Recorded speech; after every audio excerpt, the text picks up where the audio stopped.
Bonjour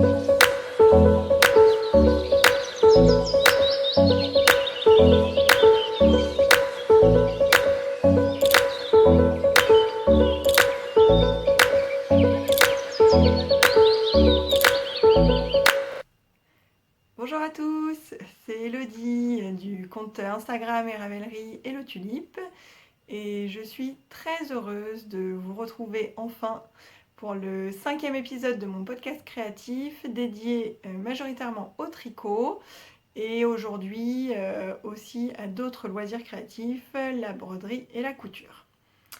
Alors voilà, ça y est, j'ai déménagé, enfin. Donc vous voyez que derrière moi, ce n'est plus le même décor. Là, je suis dans ma chambre, qui est en fait une espèce de véranda. Alors, on parle de véranda, je pense, plus pour une maison. Moi, je suis en appartement. En fait, à la base, à l'origine de la construction de l'immeuble, c'était un balcon.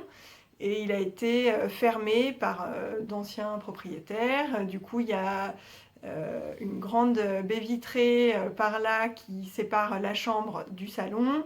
Et là, il y a des fenêtres tout le long. Il y a quasiment 4 mètres de fenêtres de part et d'autre. Du coup, c'est super lumineux et je me suis dit que c'était mieux de tourner ici que dans mon salon qui est moins lumineux. Parce que de l'autre côté du salon, il n'y a pas de fenêtre. Donc c'est un petit peu plus sombre. Voilà, bref, j'ai enfin déménagé depuis la dernière fois. J'avais enregistré mon dernier épisode il y a 2 mois déjà. Donc pour ceux qui me suivent depuis le début, vous avez entendu très très très souvent parler des travaux depuis le mois de septembre et du déménagement. Je ne vais plus en parler, c'est fini, c'est derrière moi. Bon après, comme toujours dans ces cas-là, tout n'est pas fini. Il nous reste quelques cartons qui ne sont pas déballés. Mais ceux qui ne sont pas déballés, clairement, c'est les choses dont on ne se sert pas. Donc on les a un petit peu cachés. Et puis un jour ou l'autre, on s'en préoccupera. Mais pour le moment, je ne veux plus entendre parler travaux, déménagement. C'est terminé. On est installé, on est correctement installé. Tout va très bien. Et tout ça, c'est fini. Pour les nouveaux qui arrivent, en fait, j'habitais dans la même ville que là actuellement, mais j'avais juste un appartement de 56 mètres carrés où on vivait à 4, parce que j'ai 2 garçons de 7 ans et demi et 9 ans. Et on était un petit peu à l'étroit, et du coup on a acheté un nouvel appartement qui a une très très grande surface, c'est le double de ce que j'avais avant. Et les garçons ont enfin une chambre chacun, on a un très grand espace de vie, un double séjour plus cuisine ouverte. Et voilà, ça nous change la vie, vraiment c'est génial. Mais ça a été une période assez compliquée, 6 mois de travaux, le déménagement, enfin voilà, bref, je ne reviens pas dessus. Voilà, donc ça fait 2 mois que je ne suis pas venue par ici parce que suite au déménagement, j'ai été vraiment fatiguée. J'avais envie de vous parler, mais en même temps, j'avais pas envie de tourner. J'avais l'impression que c'était le bazar aussi bien dans ma vie que dans ma tête. Et voilà, il m'a fallu un petit peu de temps pour justement apprivoiser ce nouvel espace, reprendre un peu de temps pour moi. Au travail aussi, c'était une période un peu plus intense, donc voilà. Mais c'est pas pour autant que j'avais pas envie de faire un épisode, c'est juste, voilà, j'avais pas le temps et pas l'énergie, et pas envie de vous dire que j'étais crevée et que ça n'allait pas envie de me plaindre en fait. J'avais juste envie de laisser passer cette période et de revenir quand je serai un peu plus en forme, et c'est le cas. Voilà, au sommaire aujourd'hui, donc je vais vous parler de tricot. J'ai 2 projets terminés, j'ai 5 en cours, mais il y en a 3, c'est toujours les mêmes, parce que oui, on a changé de décor, mais les en cours, eux, sont toujours là, abandonnés, et m'ont suivi dans le déménagement. Mais j'ai quand même 2 nouveaux en cours, et quelques nouveautés qui sont arrivées dans mon stash et que je voudrais vous montrer.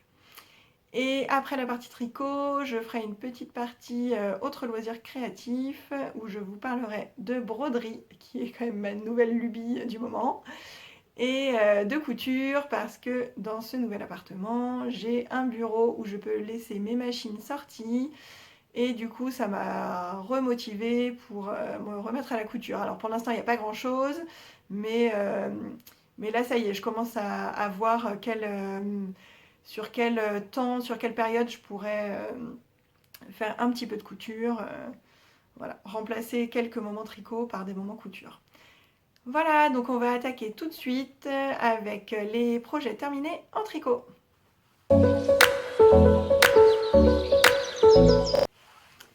Donc, je me penche, excusez-moi, et je vais aussi reprendre mon carnet qui est un petit peu plus loin, histoire de ne rien oublier. Alors, le premier projet terminé en tricot, je vous en avais parlé dans mon dernier épisode, j'allais tout juste le commencer. C'était un pull en test pour Marianne Marguenet. Il s'agit du pull Trunks, donc qui fait partie de son e-book, je crois que ça s'appelle Dragon Ball Knitting Edition, je crois, je suis pas trop sûre. En fait, les modèles portent le nom des personnages de Dragon Ball, qui est un manga que mes enfants adorent, que mon mari adore. Donc moi, ça me parle. Voilà. Donc le pull Trunks. Alors, qu'est-ce que vous allez voir avec cette luminosité? Je ne sais pas. C'est un pull donc, que j'ai fait pour mon fils en taille 10 ans, pour mon fils Hugo, mon plus grand, qui a 9 ans. Un pull qui se commence par le haut, donc en top-down. Donc on monte les mailles de l'encolure ici, qui a des raglans, donc c'est une forme assez simple, assez classique. Et devant, qui a un panneau de torsade. Voilà. Donc très joli, et on déroule jusqu'en bas, ça se finit par des côtes 2-2 ou 2-1, je ne sais plus, peut-être 2-1. Je ne sais plus. Enfin, par des côtes. Voilà, et on avait laissé les manches en attente, on les reprend, hop, on tricote jusqu'en bas, les côtes, etc. Et ensuite, on remonte des mailles au niveau de l'encolure, où on fait toujours les mêmes côtes. Et voilà. Donc c'est un pull qui se tricote en DK. Et moi je l'ai tricoté avec de la Woolly de DMC. J'ai pas pensé à prendre l'étiquette, bon c'est pas grave. De la Woolly de DMC, donc j'avais jamais testé cette laine et j'en entendais pas mal parler pour les tricots enfants parce qu'elle passe en machine. Elle tient visiblement bien dans le temps, donc ça c'est super. J'ai utilisé 5 pelotes, en tout 575 mètres pour faire ce test. Et le test est super bien passé, il n'y avait pas de soucis particuliers sur le patron. Et le pull est sorti début mars, il me semble vers le 10 mars. Voilà. Donc moi je l'avais fini début mars. Voilà. Pas très longtemps avant la sortie du patron.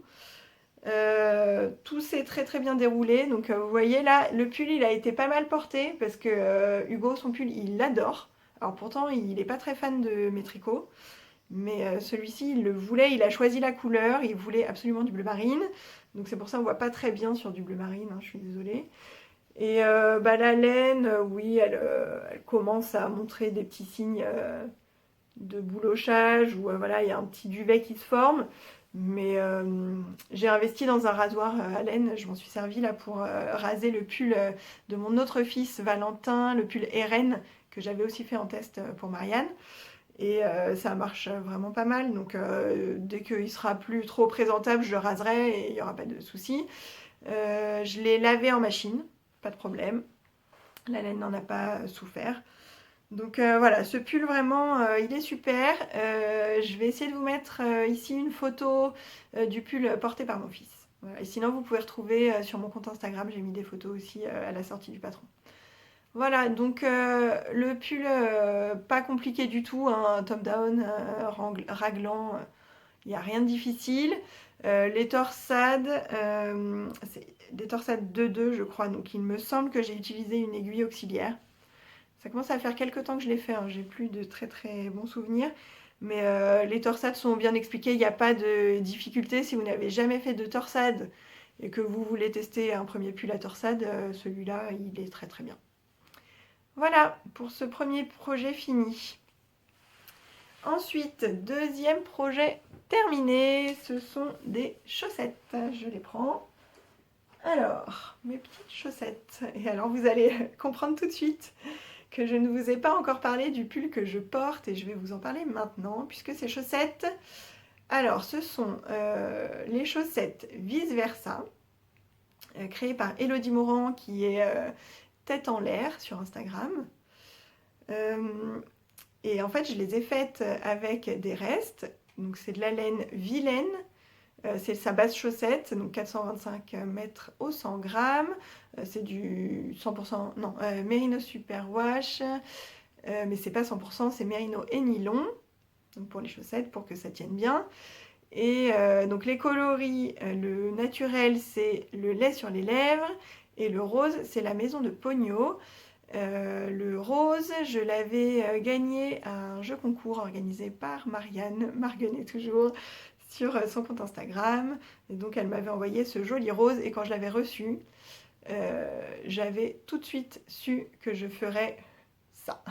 Une marinière. Ce rose, en fait, il est... Enfin, il est pas flashy, mais je me voyais pas faire un projet entièrement rose comme ça. Et du coup, je m'étais dit, pour l'été, une marinière avec une couleur écrue en fond, ça serait super. Et du coup, je m'étais racheté donc, deux échevaux de ce coloris Le lait sur les lèvres, toujours dans la même base chaussette chez Vilaine. Et j'avais fait cette marinière. Donc cette marinière, en fait, elle a été faite sur la base de la marinière moderne de Marie-Christine Lévesque, qui est Tricot Design MCL, je crois, sur Ravelry. Et en fait, sur son modèle de marinière, il y a un point texturé sur les parties en coloris principal. Et moi, j'ai fait tout jersey. Pareil, au niveau des rayures, je me demande si j'ai pas changé un tout petit peu l'espacement des rayures. Il doit y avoir 9 rangs et moi, j'en ai fait que 8. Enfin voilà, bon, rien de... J'ai pas fait des changements de dingue. J'ai juste adapté pour que ça me convienne à moi. Et voilà, donc j'avais tricoté ça pendant l'été dernier. Et c'était sympa d'avoir ces coloris-là pour l'été. C'est assez léger. En fait, je crois que l'échantillon devait être de 26 mailles et moi j'avais 25. Le tissu est assez fluide, quoi. C'est vraiment, même si c'est du mérino, c'est quand même léger. Et je peux porter ça l'été sans problème. Voilà. Et donc, il me restait 40 grammes de rose et une vingtaine de grammes de blanc, enfin de écru. Et ça dormait là, dans mon stash, et je me suis dit que pour faire une paire de chaussettes, ça pouvait être pas mal. Du coup, comme j'avais que 40 grammes de rose, il fallait que je fasse attention à pas faire des chaussettes trop hautes et de bien garder suffisamment pour faire la deuxième paire, parce que je les ai fait l'une après l'autre, je les ai pas fait sur le même câble ensemble. Et en fait, au début, je pense que j'avais fait mes côtes, et j'étais partie de là, j'avais fait que 4... 1, 2, 3, 4, oui. J'avais fait que 4 motifs en maille glissée. Et après coup, quand j'ai fait la deuxième, j'ai vu qu'il me restait pas mal. Et du coup, sur la deuxième, j'en ai fait 5. Et après, j'ai défait la fin de mes côtes et j'ai repris mon montage ici. Non, pas du tout. J'ai démonté mes côtes entièrement parce que en fait, j'avais fait des côtes 1-1 classiques qui étaient prévues dans le patron. Et mes côtes 1-1 classiques, elles étaient trop espacées. En fait, la maille endroit, elle se tirait beaucoup trop et j'aimais pas le rendu. Du coup, sur la deuxième, j'ai fait des côtes torse directement. Et là, sur la première, je l'ai repris. J'ai démonté mes côtes complètement. J'ai remonté, j'ai fait des côtes torse.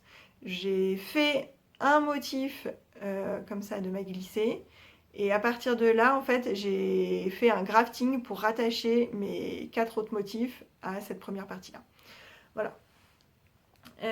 Donc, le patron, parce que je vous dis tout ça, mais je ne vous ai pas parlé du patron.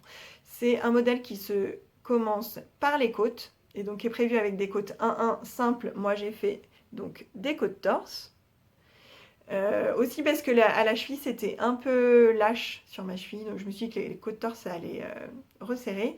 Et alors le montage, c'est un montage un petit peu particulier, je vous en avais parlé dans mon dernier épisode. Ça s'appelle, alors je suis très nulle en prononciation anglaise, mais ça s'appelle le Rolled Edge Caston. Et en fait, c'est un montage où on se sert de 2 fils provisoires contrastants. Donc on monte la moitié des mailles dont on a besoin. On fait quelques rangs de jersey en rond tout simple. Après, on vient insérer, donc tricoter un rang supplémentaire avec une nouvelle couleur. Donc un fil bien contrastant pour qu'on puisse le voir. Et après ça, on a deux rangs particuliers à faire où on va du coup doubler le nombre de mailles. Et je ne sais plus exactement, enfin voilà, c'est très bien expliqué. Je crois qu'il y avait un tuto. Non, c'est expliqué dans le patron. Et ensuite, on va retirer le fil provisoire. Et là, quand on retire, ça sépare nos 2 parties de tricot. Mais la partie qui nous intéresse, où on a doublé le nombre de mailles, ne se défait pas. C'est magique. Et c'est vraiment super sympa à faire. Voilà. Et en plus, c'est bien élastique. Là, vous voyez, bien élastique. Il n'y a aucun problème pour enfiler. Donc ça, c'est pour les côtes. Donc moi, j'ai fait des côtes torse. Et après, on a un motif. Alors, ouais, je vous montre ça. Un motif avec des mailles glissées qui se croisent et qui forment voilà, des diagonales comme ça. Très simple à faire, hein, pas de problème. Moi, les mailles glissées croisées, je les fais sans aiguille auxiliaire parce que j'ai déjà fait ça sur plusieurs modèles, sur un pull, le Stapelia de Marie-Amélie, sur le bonnet emporté par le vent de Knits with Chocolat. Donc j'ai déjà fait ça plusieurs fois, donc ça ne me pose pas de problème. Je l'ai fait sans aiguille auxiliaire, je croise en fait directement les mailles. Et donc voilà, on a 5 motifs comme ça. Ensuite, on place un fil provisoire pour l'emplacement du talon qu'on fait après, parce que c'est un talon après coup. On continue, donc ici on a toujours le motif sur le dessus de la chaussette, sur les 2 côtés. Et sur le dessous, c'est du jersey tout simple. Et ensuite, on a un talon avec des diminutions. C'est comme un raglan, en fait, les diminutions ici. Et sur la pointe, on fait un grafting pour finir. Et ensuite, on vient récupérer les mailles pour le talon. Et pareil, des diminutions. Hop, et un grafting à la fin. Voilà. Donc, j'ai fait ces 2 chaussettes-là dans le cadre du CAL Ego organisé par Magdalena Triple L de Mag et Alice Lapin d'Alice. En fait, le CAL Ego, ça consistait à tricoter un modèle ou une laine qui porte son prénom ou fait par ou un modèle d'une designer qui porte son prénom. Et donc, moi je m'appelle Elodie et ce patron a été fait par Elodie Morand. Voilà, donc c'est pour ça que je l'ai tricoté. Alors, j'ai pas participé au tirage au sort du CAL parce que il fallait tricoter 400 mètres et moi sur ce projet, j'ai pas 400 mètres. Alors, le métrage là, comme ça, je l'ai pas en tête, mais j'ai noté que j'ai utilisé 38 grammes de rose, donc la maison de Pogno, et 17 grammes de écru, donc le lait sur les lèvres. Voilà, donc pour faire la paire, hein, pas par chaussette. Donc vous voyez qu'avec des restes pas trop importants, on peut sans problème faire une paire de chaussettes. Moi, mes paires de chaussettes, je les porte pas très montantes parce que j'aime pas trop. Donc elles arrivent enfin, voilà. Jusqu'au talon, il y a ça. Mais moi, c'est vraiment une longueur qui me convient très très bien. Voilà, pareil, je vous mettrai une petite photo de mes chaussettes à mes pieds, puisque je ne vais pas vous les essayer en direct, faut pas exagérer non plus. Voilà, et les chaussettes, je les tricote en aiguille 2,25 sur des câbles de 80 cm et je les fais en Magic Loop. J'ai pas encore investi dans des mini 23 cm pour les chaussettes, mais ça me dérange pas tant que ça le Magic Loop. Là pour les manches, maintenant je suis passée aux 23 cm. Mais là pour les chaussettes, ça m'a pas forcément dérangé de les faire en Magic Loop. Voilà, et donc je les ai faites dans le cadre du CAL Ego, mais aussi du CAL Crazy Socks, organisé par Cookie la Guerrière sur son groupe Ravelry. Et en fait, ce cal, donc je vous en avais parlé quand j'avais fait le point sur les cals auxquels je participais en 2019, c'est un cal dans lequel on tricote des chaussettes, minimum 4 paires de chaussettes dans l'année, donc ce qui n'est pas non plus infaisable, même si moi je tricote assez peu de chaussettes. Là, c'est les seules chaussettes que j'ai faites en 2019. Et j'avais fait une paire en 2018 alors que j'étais inscrite au cal semainier de la chaussette. Donc voilà, complètement raté. Et là, donc il y a 4 paires de chaussettes et à partir de la 5e paire, on peut participer au tirage au sort en fin d'année. Voilà, donc moi j'ai prévu de me faire d'autres chaussettes. J'ai notamment la laine Graou, vous savez, qui fait les motifs léopard là. Donc c'est la laine, je ne sais plus comment elle s'appelle, de chez Regia. Et j'aimerais bien les faire, mais pour l'instant j'ai beaucoup trop de choses sur mes aiguilles. Donc je vais vous en parler juste après là, de mes projets en cours. En fait j'ai trop de choses, j'ai des projets qui ont soit une deadline, soit un timing à respecter. J'ai 3 projets qui dorment depuis décembre, enfin mi-décembre ou 1er janvier. Il faut absolument que je les termine, je ne veux plus les voir sur mes aiguilles. Et après ça, je repartirai sur certainement un gros projet, pull ou gilet, un châle, une paire de chaussettes. Voilà. Mais là, c'est pas pour tout de suite. Voilà, et donc je vais vous parler tout de suite de mes encours. Alors, mes encours. Donc, j'ai toujours les 3 mêmes encours dont je vous parle depuis de nombreux épisodes, même si je n'ai pas tourné beaucoup d'épisodes, il faut le dire. Mais depuis quelques épisodes, donc je vais quand même vous les remontrer chacun, je les ai sortis, je pense que ça va me faire du bien de les revoir aussi, ça va me donner envie de les faire. Mais je ne vais pas m'éterniser dessus parce que vous les avez déjà vus et que pour la plupart, ils n'ont pas beaucoup avancé. Donc en premier, le pull Pigamon qui est juste derrière moi, j'ai ma collection de sacs à projet derrière.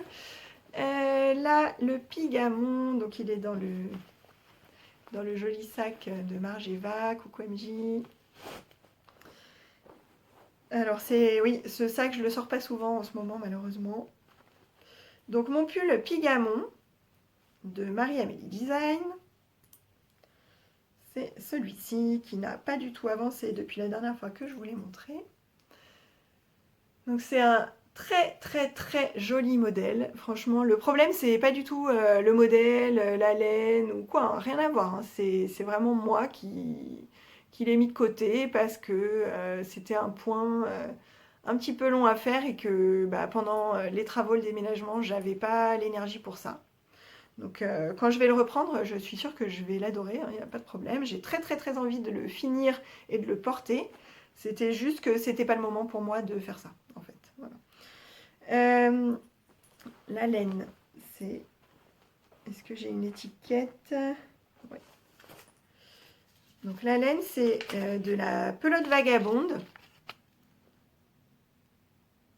Dans la base Abri. Abri, c'est 100% Merino Superwash, 400 mètres au 100 grammes. Le coloris, c'est entre chien et loup.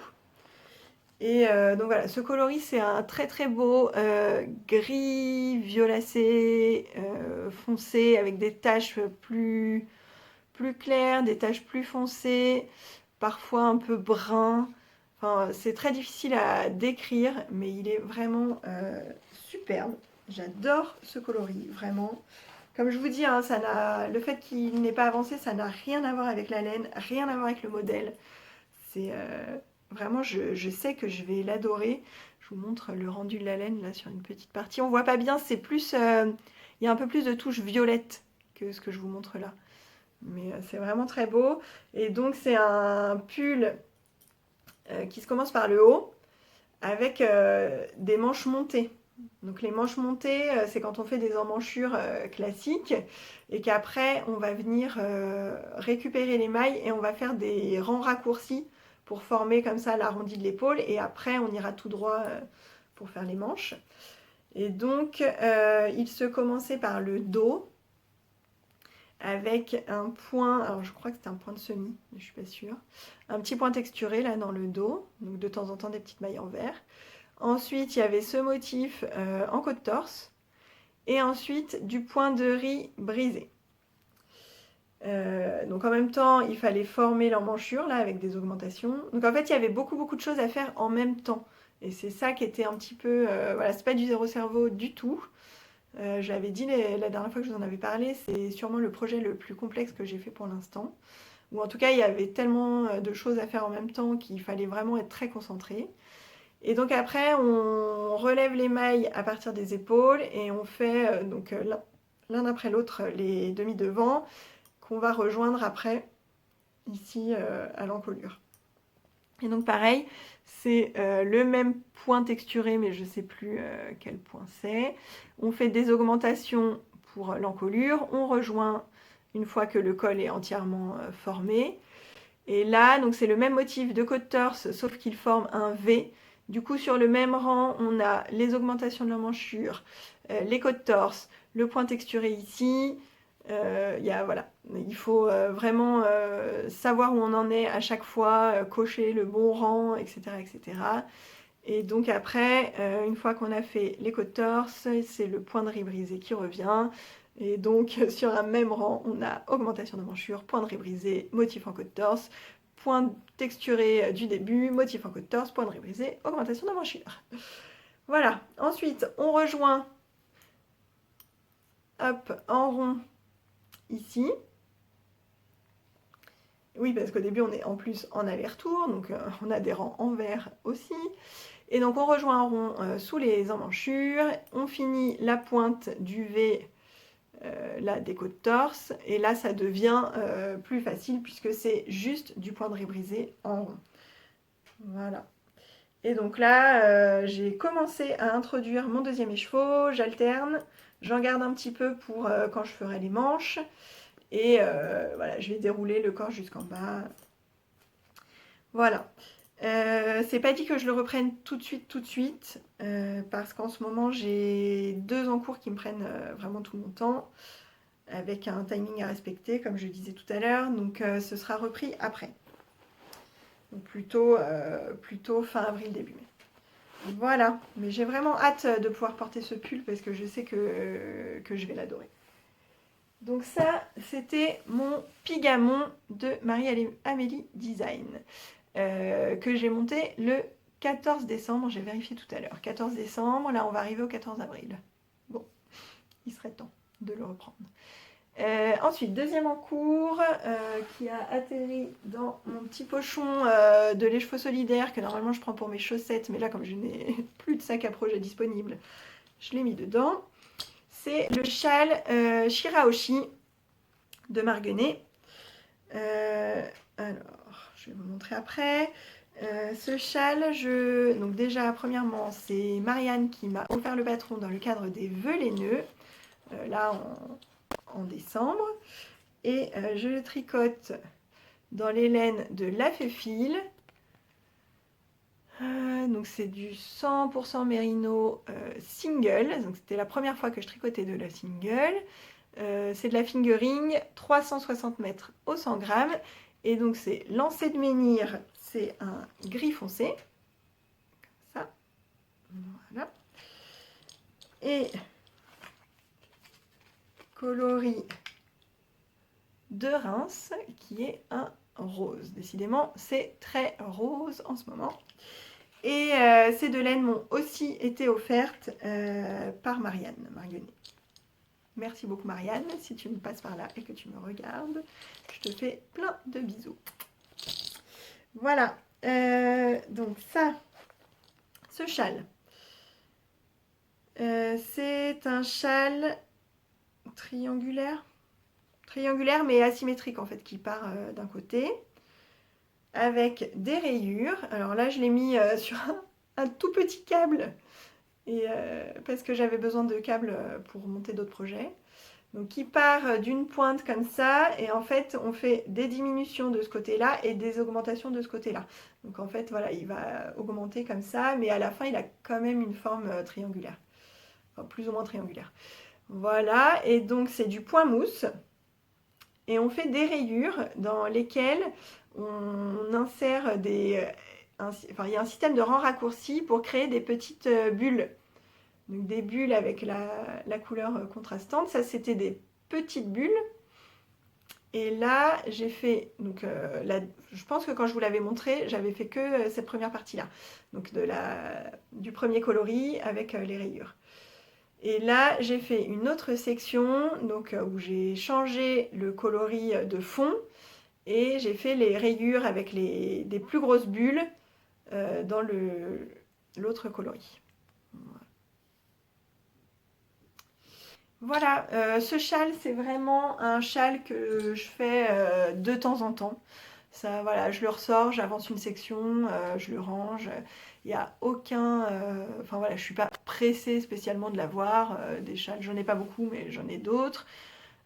Ça, voilà, ça me fait plaisir de le faire, mais j'ai pas de pression sur ce châle. Je le finirai quand je le finirai. Il n'y a aucun souci. Alors, le troisième en cours, c'est le gilet Yassen de Marie-Amélie Design, encore et toujours, que je tricote dans le cadre du CAL organisé par Cécile sur son groupe Ravelry. Cécile, c'est Que font mes mains, et son groupe Ravelry, c'est Le tricot, c'est la vie, je crois. Donc, ce CAL normalement se terminait le 1er mars, mais nous sommes nombreuses à ne pas avoir fini notre gilet. D'ailleurs, ce CAL ne concerne pas que le gilet Yassen, c'est le CAL gilet précieux, puisque Marie-Amélie avait sorti 3 gilets à la même période, donc dans le cadre d'une collection qu'elle a appelée gilet précieux. Il y avait le Yassen, que je vais vous montrer, le gilet Syringa et le gilet Maonia. Donc le CAL de Cécile concerne ces 3 modèles-là. Moi, c'est le Yassen que je fais, mais il y en a d'autres qui font les 2 autres et qui n'ont pas terminé non plus. Donc c'est prolongé jusqu'au 1er mai. Et honnêtement, même comme ça, je ne suis pas sûre de terminer. Mais bon, c'est pas grave. Le but étant de le terminer pour pouvoir le porter, pas spécialement de le terminer pour qu'il rentre dans un cal. Alors, le gilet Yassen, donc je le tricote en laine fil d'art. C'est de la Mérinos 3,5. Je vais vous sortir l'étiquette. Voilà, Mérinos 3,5. C'est du 100% Mérinos Superwash. Ça fait quoi? Les pelotes font 50 grammes, 130 mètres. Donc 260 mètres au 100 grammes. C'est l'équivalent d'une DK sport. Ouais, sport DK, je dirais.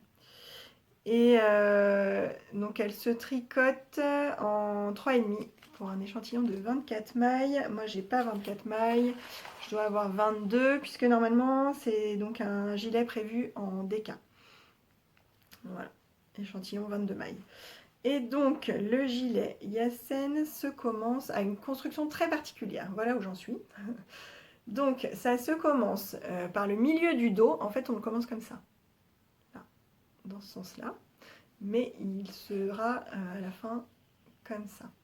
Donc il se tricote à partir du milieu du dos, ici, on démaille. On tricote une dentelle très simple, simple aussi à retenir. Donc moi je me suis très très vite libérée du patron et ça c'est vraiment bien. Une fois qu'on est arrivé là, en fait on monte des mailles supplémentaires, hop, et on fait des rangs raccourcis pour que ça forme un V en fait. Et donc à la fin, très difficile à montrer. Ça, en fait, c'est l'encolure devant. Il se porte comme ça, le gilet. Hop, j'ai monté l'arrière du dos. Et il va venir comme ça. Ça, c'est l'encolure devant. Et ensuite, là, il y a toute la manche. C'est super ce que je fais comme essayage. Voilà. Et une fois donc on a formé avec ces rangs raccourcis le V de l'encolure devant, on continue un petit peu, un certain nombre de centimètres, et à partir de là, on rassemble tout et on tricote la manche en rond jusqu'au poignet. Voilà. Au niveau du poignet, on fait pas mal de diminutions pour faire une petite manche bouffante qui est un peu la petite touche Marie-Amélie. Il y a beaucoup ça dans ses patrons et c'est vraiment super joli. Et là, c'est encore plus prononcé que d'habitude en fait. Donc la dentelle, on la voit pas trop, je suis désolée. Là, peut-être comme ça. En étirant un peu. Voilà, elle va se révéler au blocage de toute façon. Comme je vous disais, elle est super simple à faire. Il y a deux mailles ensemble, jeté, j'ai jeté. Enfin voilà, il n'y a pas de point très très difficile. Donc il n'y a pas de souci particulier. En fait, ce qui est peut-être compliqué dans ce modèle, c'est de comprendre ce qu'on fait au niveau de la construction. Parce qu'au niveau du tricot, des points utilisés, il n'y a rien de difficile. Mais comme on ne sait pas trop au début dans quel sens on est, on ne comprend pas bien ce qu'on fait en fait. Mais sinon, si on se contente de suivre les indications à la lettre, il n'y a pas de problème. Et là en bas, ce sont des côtes de 2. Et après, donc on reprend notre milieu dos, on relève les mailles et on fait la même chose de l'autre côté. Hop, on monte l'autre pente du V et on rejoint. Là, je viens juste de rejoindre et de mettre sur mes mini aiguilles 23 cm. On rejoint et voilà, pareil, il va falloir que je tricote tout ça de manches. De l'autre côté, une fois que j'aurai fait les manches, en fait, je vais relever tout le bas là en aller-retour, mais en fait, ça fera un rond, mais en aller-retour. Tac, tac, tac. On voit rien. Ça va être comme ça, et je vais relever tout ça, en fait, plus le dos et les demi-devants, et je vais tricoter en jersey en aller-retour jusqu'en bas. Donc ce modèle, je l'ai un petit peu plus avancé que les autres là ces derniers temps. Justement parce que la dentelle, j'ai pas de difficulté à savoir où est-ce que j'en suis. J'ai pas besoin du patron, je repère à quel rang de la dentelle je suis, et du coup ça reste du zéro cerveau en fait. Et en revanche, la manche est quand même assez longue à faire. Et honnêtement, ça paraît interminable. Et là, j'ai vraiment hâte. Enfin, là, je me dis, je viens juste de commencer la manche en rond. Je sais que ça va être un peu long et j'ai hâte en fait de terminer cette manche et après de relever mes mailles et de faire du jersey en aller-retour. Ça c'est pareil, ça sera du zéro cerveau le soir quand je suis fatiguée devant la télé. Ça ira tout seul. Voilà.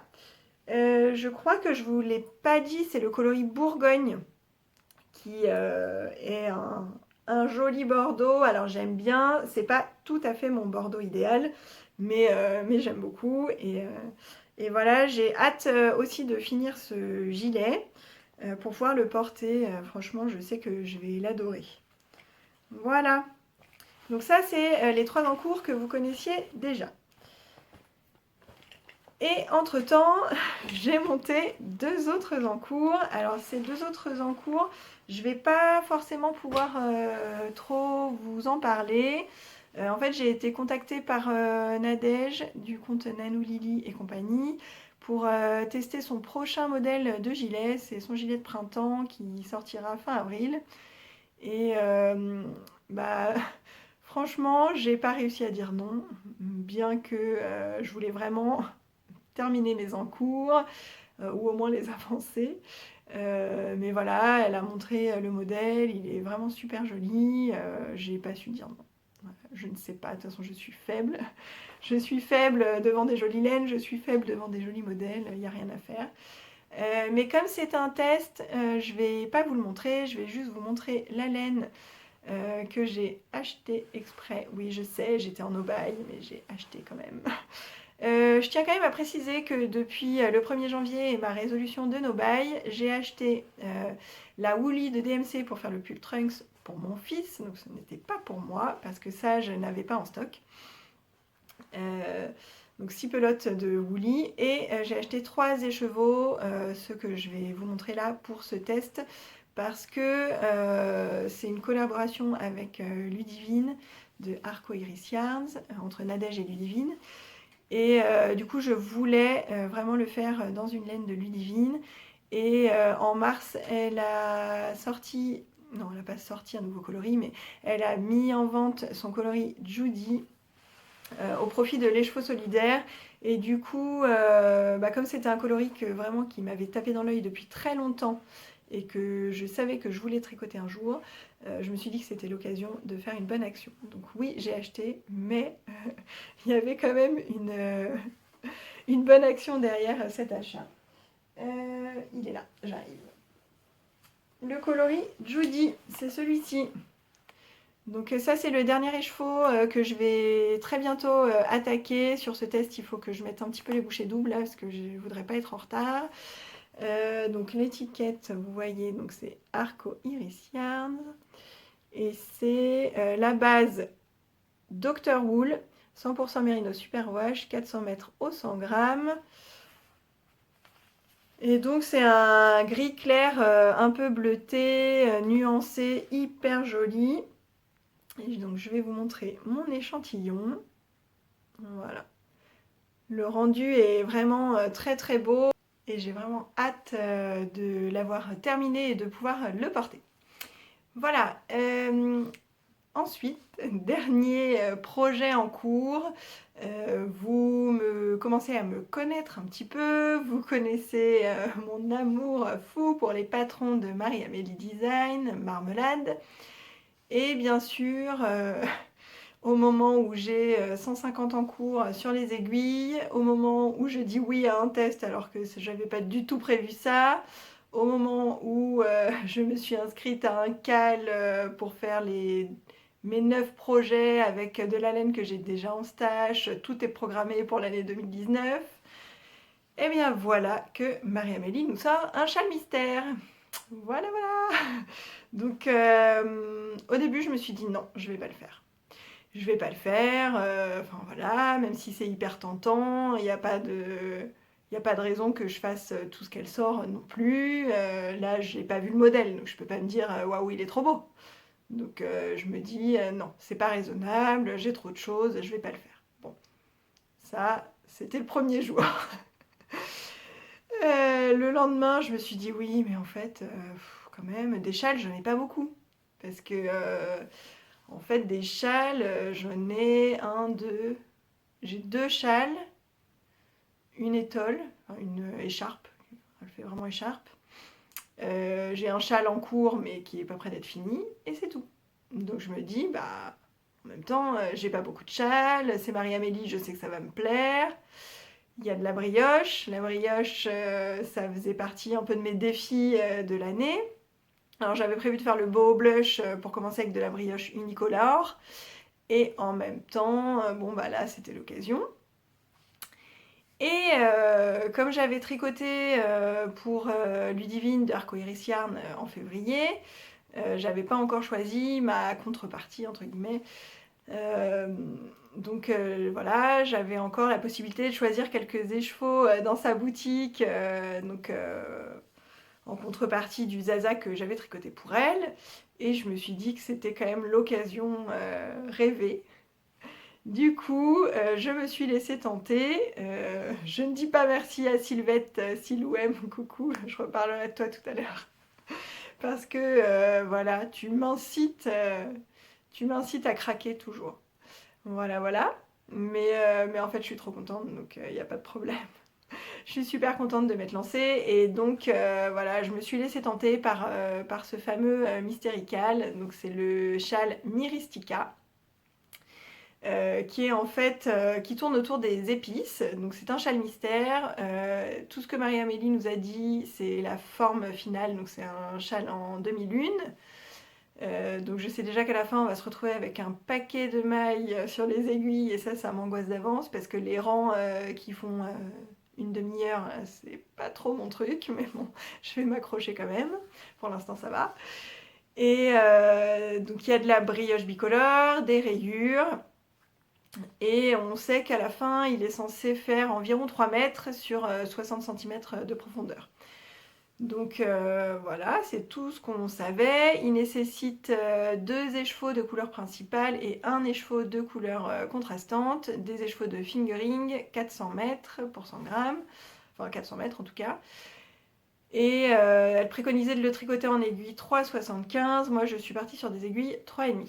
Donc je ne vais pas le montrer parce que je ne veux pas spoiler ceux ou celles qui sont en train de le faire et qui n'auraient pas avancé au rythme des indices. Donc il a commencé le mardi 2 avril, c'était le jour de son anniversaire. Donc il y a un peu plus d'une semaine, avec la première escale qui était le poivre.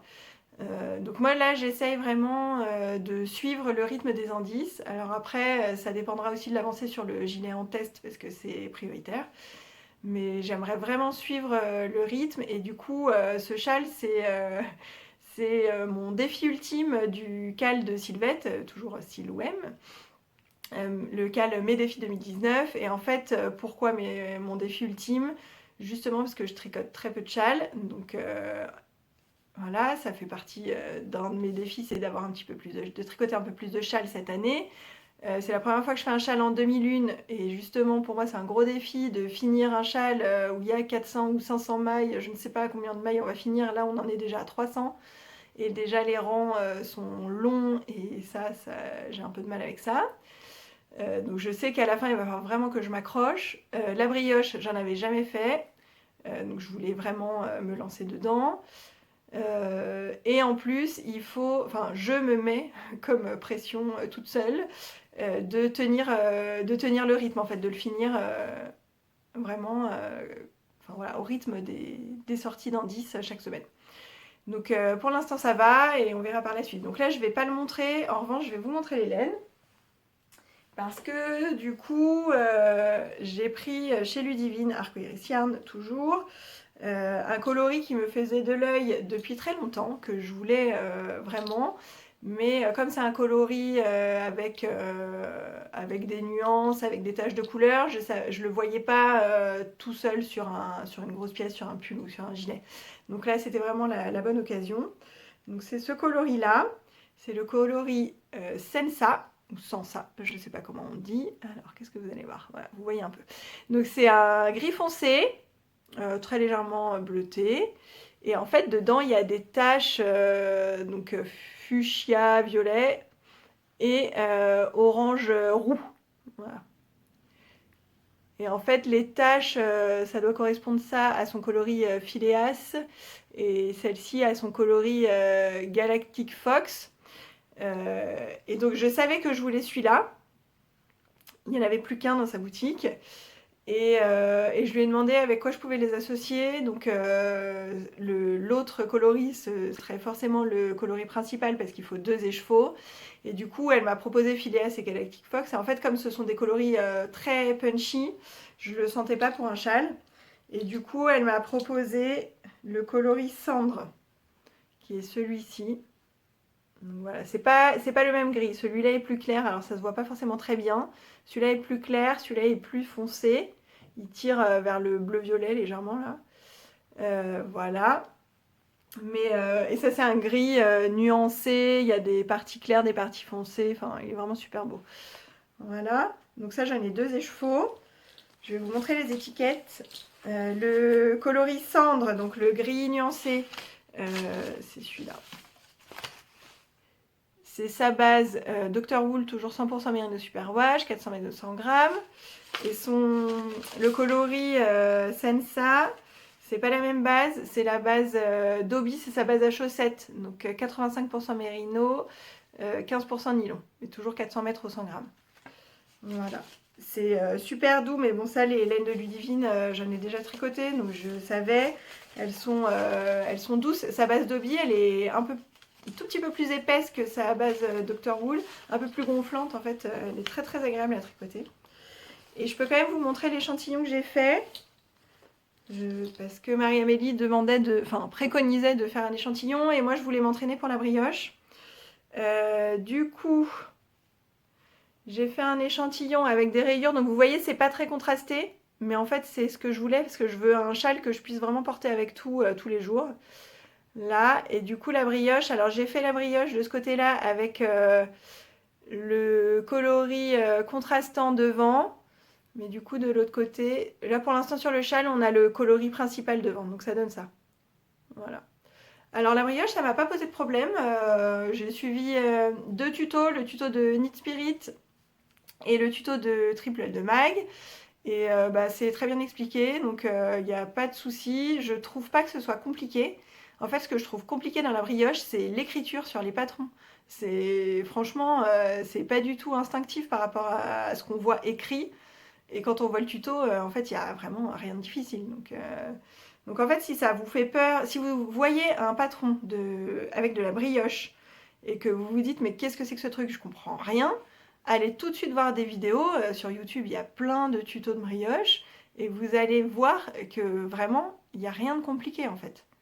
Donc tout de suite, il faut dédramatiser en fait. Mais c'est vrai que l'écriture, c'est... Ouah, ça donne pas envie en fait de se mettre dedans.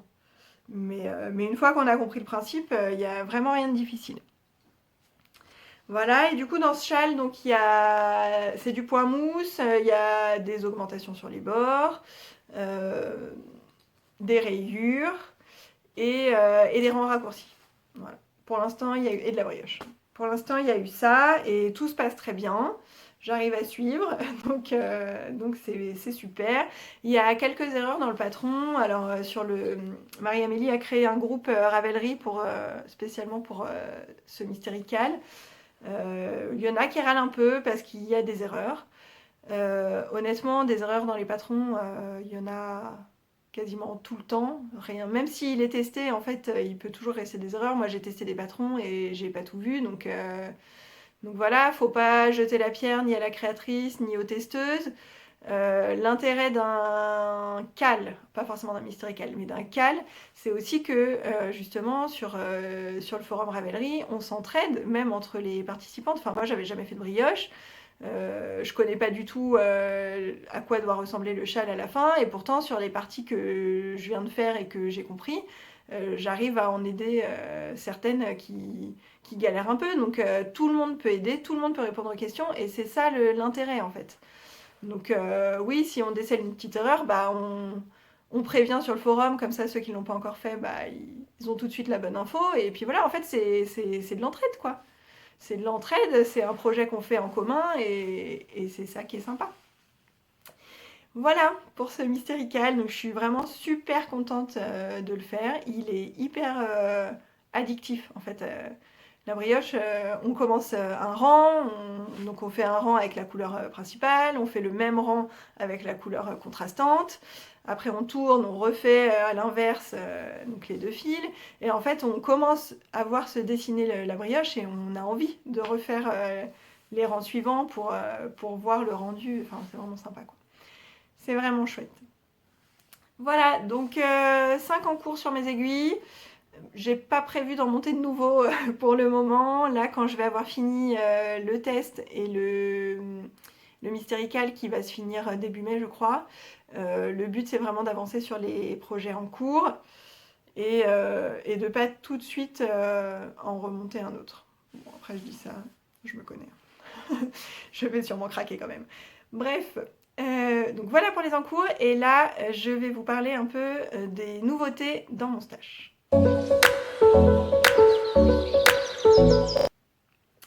Alors, pour commencer, donc les nouveautés dans mon stage, il n'y a pas d'achat. J'ai reçu des cadeaux, j'ai reçu des laines en contrepartie de ce que j'avais tricoté en tant que sample knitter.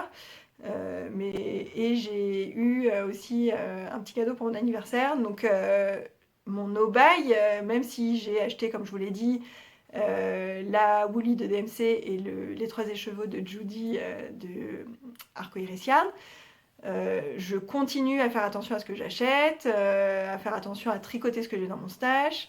Là, j'essaye de rester vraiment raisonnable cette année, mais ça n'empêche qu'il y a quand même des choses qui rentrent et c'est sympa. Donc en fin février, donc peu après le dernier épisode, j'ai reçu un cadeau de Sylvette, toujours, coucou Sylvette, je fais que de parler de toi aujourd'hui. En fait, c'était dans le cadre de son cal de l'année dernière, mon tout premier, où il s'agissait de tricoter des choses pour la première fois, ou des modèles d'une certaine créatrice pour la première fois, une certaine laine pour la première fois, une certaine technique, etc. Elle a fait les tirages au sort, il y avait pas mal de lots à gagner, et il y avait notamment un lot pour le lot spécial débutante. Et en fait, quand elle a démarré son cal, donc au 1er janvier 2018, étaient considérées comme débutantes ou débutants celles et ceux qui avaient commencé le tricot après le 1er janvier 2017.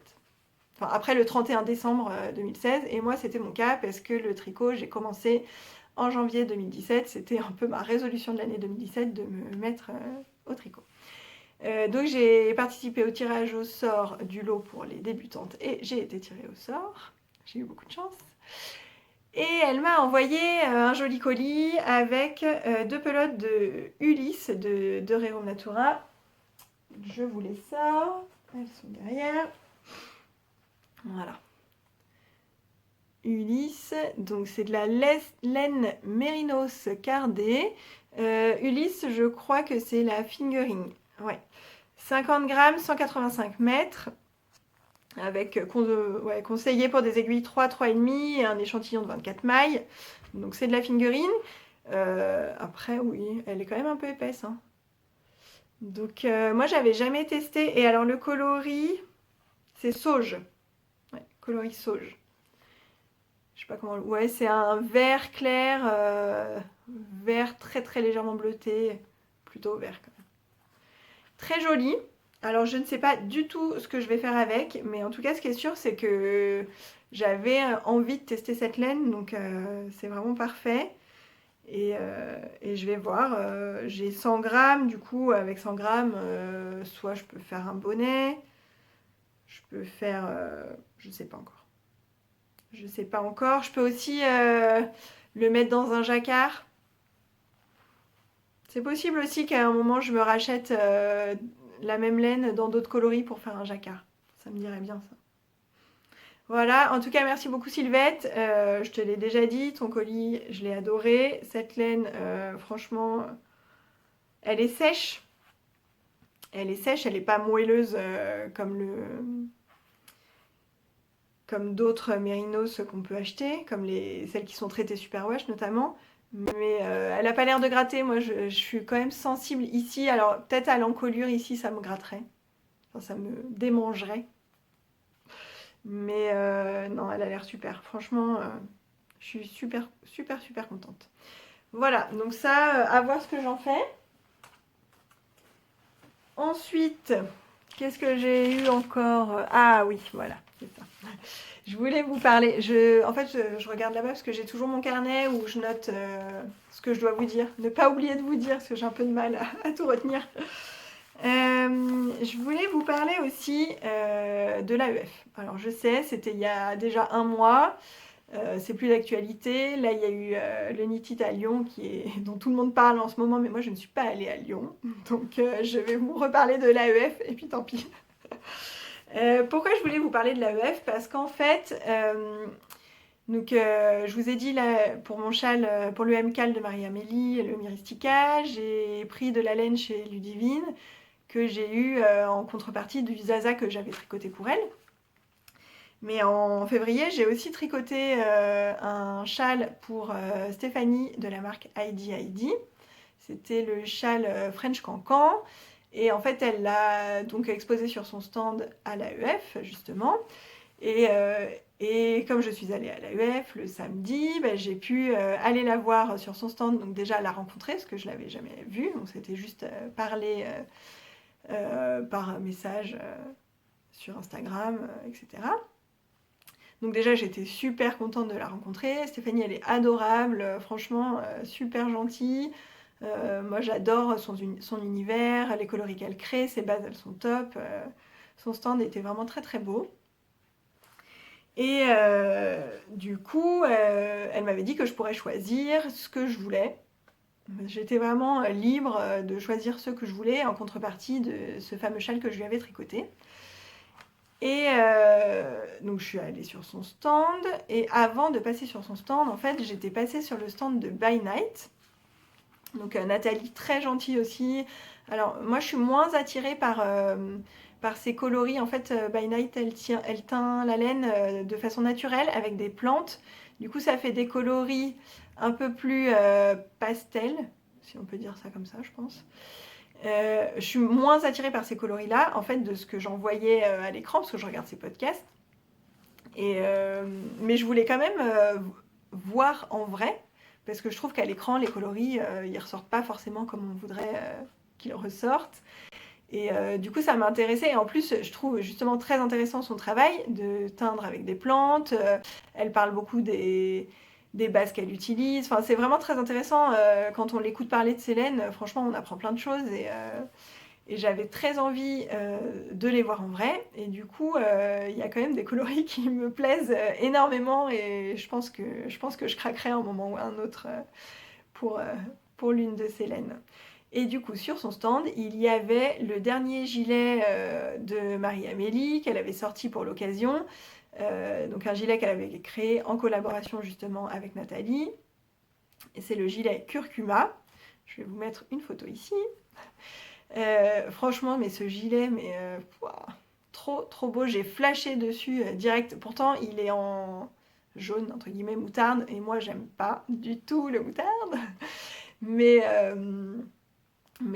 voilà, le gilet, trop beau quoi. Sauf que en ce moment, bah, j'ai déjà un pull sur mes aiguilles, un gilet dont je n'en suis qu'aux manches et je n'ai pas encore fait le corps, le gilet en test. Donc voilà, c'est pas possible de commencer tout de suite un gilet, mais franchement, si je m'étais écoutée, en fait, si j'avais eu la laine sur place, je pense que je le montais le soir. Vraiment, tellement il m'a tapé dans l'œil, trop beau quoi. Ce modèle, trop trop beau. Voilà, bref. Du coup, j'avais repéré ce gilet et donc on avait regardé avec Nathalie combien il fallait pour le tricoter. Le coloris en fait qui me plaisait le plus chez elle, c'était un coloris beaucoup trop foncé et on n'aurait pas bien vu les torsades ici. Enfin, il y a un empiècement là, vous verrez sur la photo. Et on n'aurait pas bien vu en fait. Elle m'a déconseillé de le faire dans une laine foncée. Du coup, bon voilà, je me suis dit tant pis, je verrai plus tard. De toute façon, c'est pas le moment de monter un nouveau projet. Et du coup, quand je suis arrivée sur le stand de Stéphanie, Heidi, j'ai regardé un peu ce qui pouvait m'intéresser. Et moi, je m'étais dit que je reprendrais sûrement exactement la même base que j'avais tricotée pour elle, pour le châle French Cancan. Et j'étais à deux doigts de me faire pour moi le même châle. Et en fait, bah déjà, de ce coloris-là, le burgundy, là, mon bordeaux parfait, il n'y en avait plus. Donc comme ça, c'était réglé. Ou alors, il en restait qu'un ou deux qui n'étaient pas du même bain. Enfin, je sais plus. Bref, c'était pas possible. Et en même temps, j'avais bien envie de tester cette base yak en fingering. Et il se trouvait que pour le gilet curcuma, ça collait pas mal. Donc j'ai regardé les coloris et en fait le coloris que j'ai repéré, elle en avait plus assez sur place et donc elle m'a dit bah, qu'elle teindrait au retour de l'AEF et qu'elle me l'enverrait et du coup c'est ce qui s'est passé. Donc j'en ai sorti qu'un mais j'en ai quatre. J'en ai quatre parce que cette base là c'est 366 mètres au 100 grammes et du coup avec 3 j'aurais pas eu assez pour faire le gilet donc elle m'en a donné 4. Elle m'a donné les 4. Moi, j'ai tricoté 2 écheveaux de DK et elle m'a donné en contrepartie 4 écheveaux de fingering. Voilà, trop trop trop généreuse. Donc voilà 7 écheveaux. Donc l'étiquette est comme ça. Heidi. On montre derrière, je ne sais pas si vous voyez bien. Alors, c'est le coloris Glycine. Donc c'est un violet un peu grisé, donc c'est pas un violet fort quoi, pas flash ou quoi, hein. C'est un violet grisé et du fait qu'il y ait du yak, parce qu'il y a du yak dedans, en plus voilà ça atténue un peu la force du violet. C'est vraiment trop trop beau, enfin c'est vraiment le genre de coloris que j'adore. Moi quand j'étais ado je m'habillais en violet quasiment tous les jours. Alors je sais que le violet on aime ou on n'aime pas, hein. Il n'y a pas vraiment de juste milieu avec le violet, mais moi j'adore. Du coup, c'est 60% Merino Superwash, 20% soie, 20% yak, 366 mètres au 100 grammes. Voilà. Comment vous le voyez celui-là? Ouais, vous le voyez quand même pas trop mal. Il est un tout petit peu plus violet que ça. Ouais. Et il est super doux, mais bon, ça, la base, je la connais, vu que en DK, évidemment, comme le fil est un peu plus épais, c'est encore plus moelleux. Mais voilà, il est super, j'ai trop hâte. Enfin, franchement, j'ai trop hâte. Déjà, ce patron, je veux le tricoter, je veux l'avoir. Et en plus, les écheveaux, ils me plaisent trop. Enfin, je sais pas comment je vais me retenir de castanner ça très bientôt. Voilà pour ça. Et enfin, Enfin, j'en suis où? Ah oui, bah oui. La dernière chose, les derniers écheveaux qui sont entrés dans mon stage, en fait, moi je suis née au mois d'avril, donc c'était mon anniversaire, là il y a 2 jours. Et mon mari ne savait pas quoi m'offrir. Mon mari, il me demande toujours ce que je veux pour mon anniversaire. Il se casse pas la tête, enfin il se casse pas, c'est pas méchant du tout, hein, mais il préfère m'acheter quelque chose qui me fait plaisir plutôt que d'essayer de me faire une surprise et qu'en fait je sois déçue. Donc il préfère me demander. Et là en plus j'avais une idée en tête, donc ça tombait très très bien. Donc à peine m'avait-il demandé, il y a un truc que tu voudrais pour ton anniversaire? Je dis oui, tout de suite.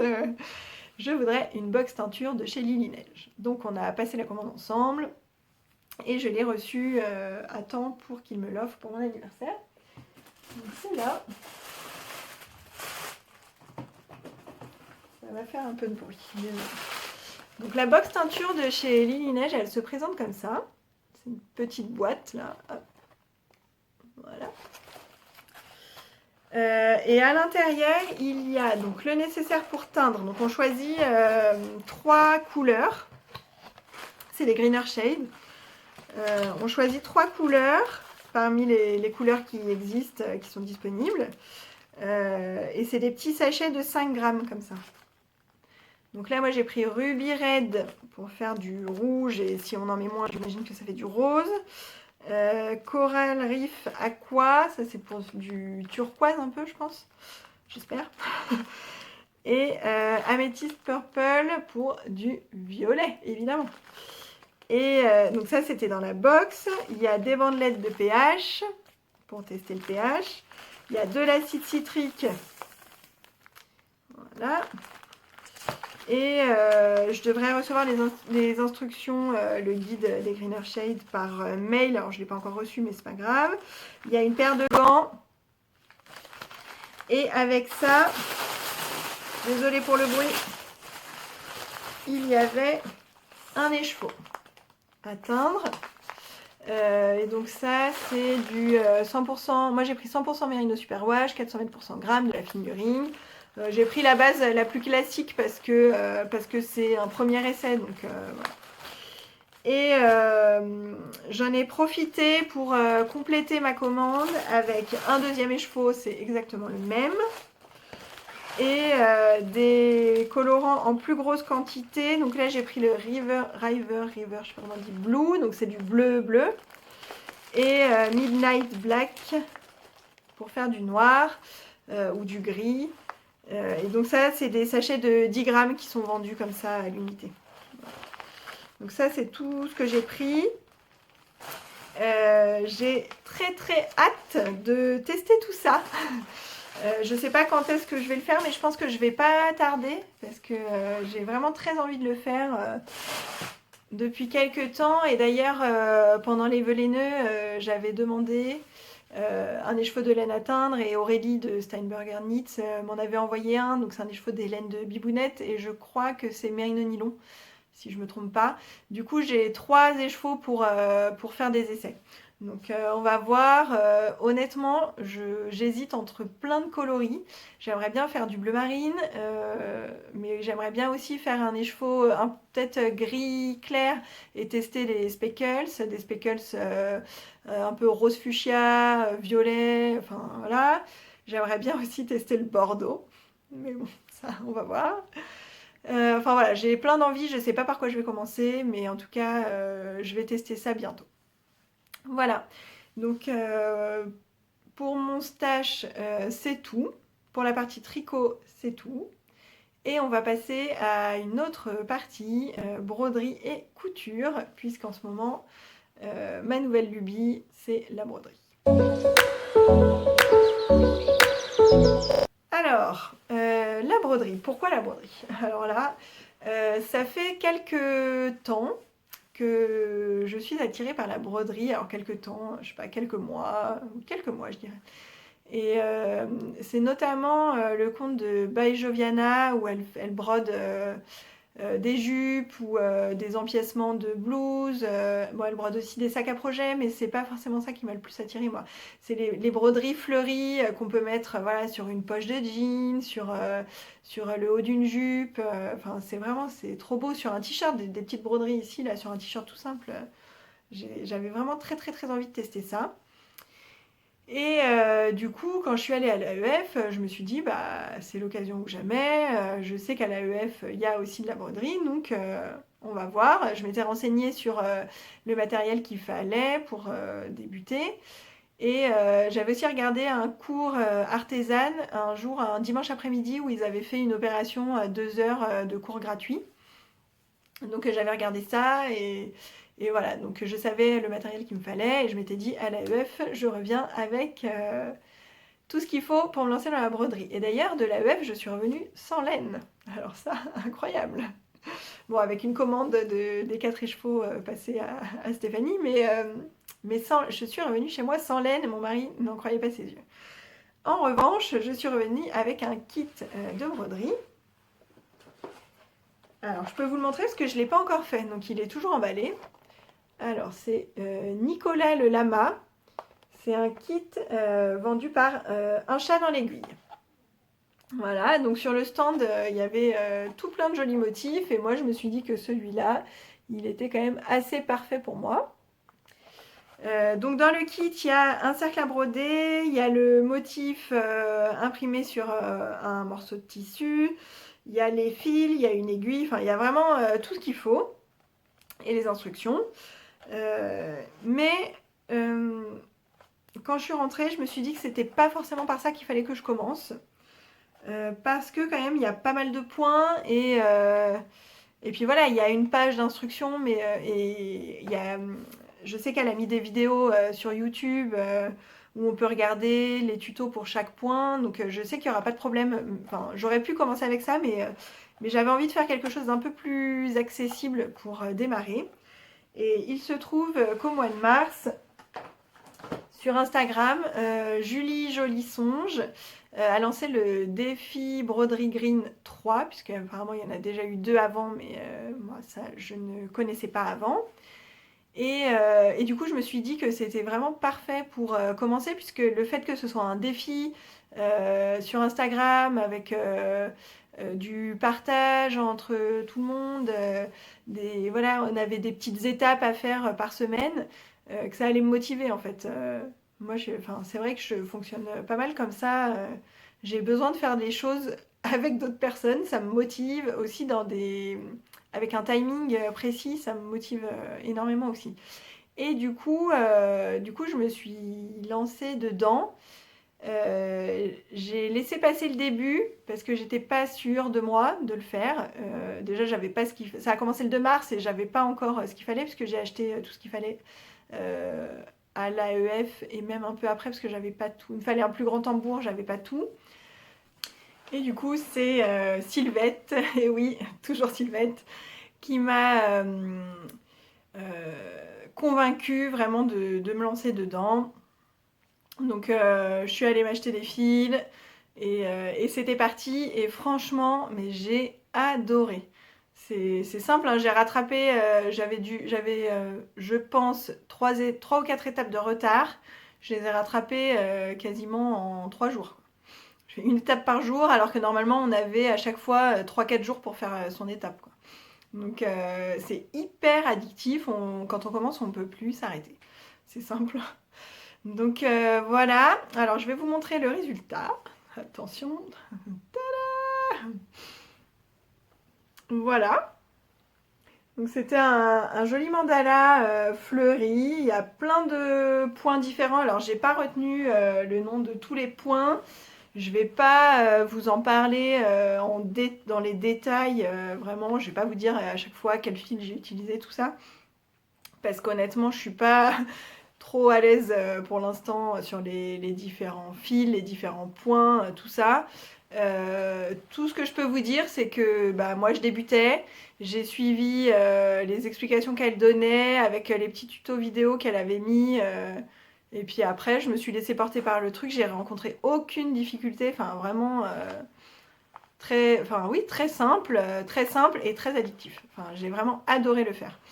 Donc j'ai utilisé des fils DMC.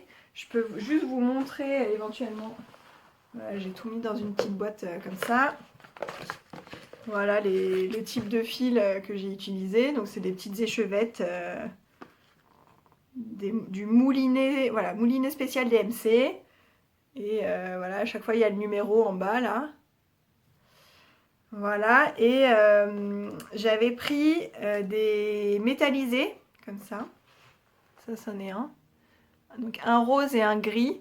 Et c'est la seule chose qui m'a posé problème, c'est ça. Parce que donc à chaque fois, ces fils métallisés, je les ai utilisés pour faire des petits points. Alors, est-ce que vous allez voir? Ici, il y a le gris, les petites boules là, comme ça. Ça s'appelle du point de nœud. Ça, j'ai bien retenu ça. Le métallisé rose, je crois qu'il est là. Dans les petits nœuds là. Attendez.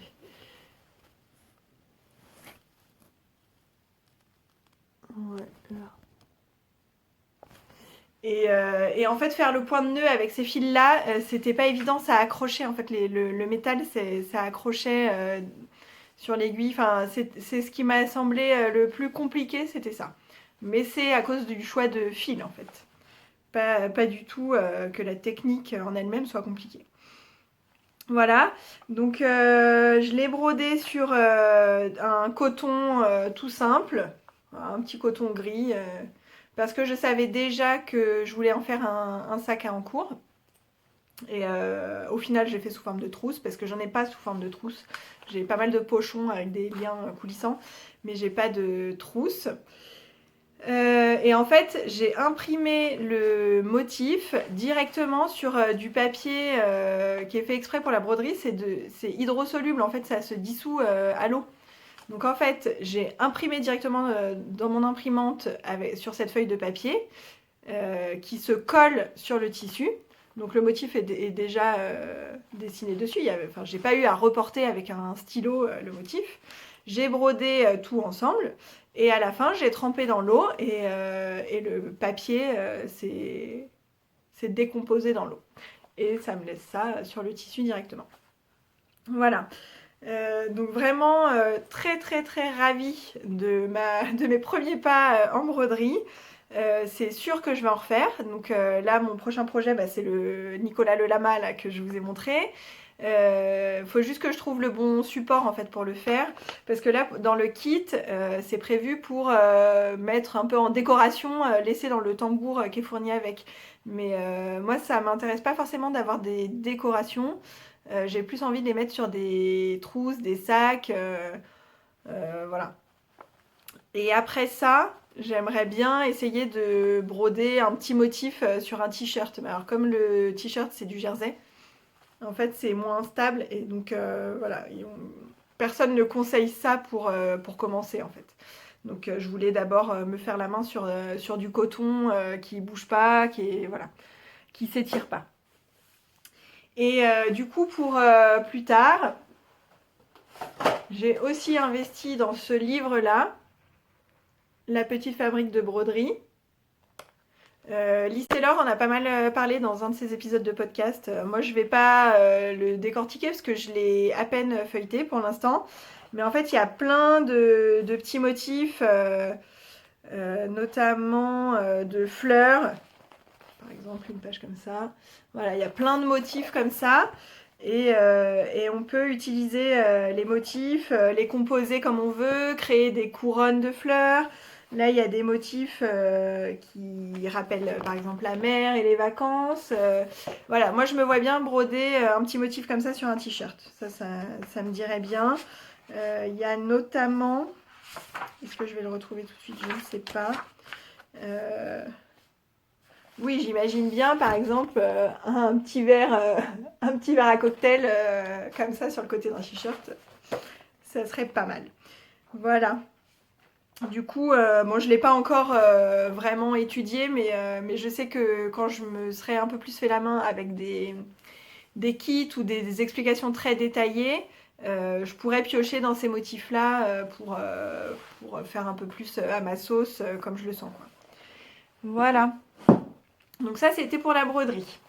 Je me suis aussi remise à la couture, non pas que j'avais arrêté de coudre, mais en fait, forcément, pendant les travaux et le déménagement, dans les cartons, tout ça, les machines, je les sortais pas. D'autant plus que dans mon ancien appartement, je n'avais pas d'endroit où je pouvais laisser mes machines sorties.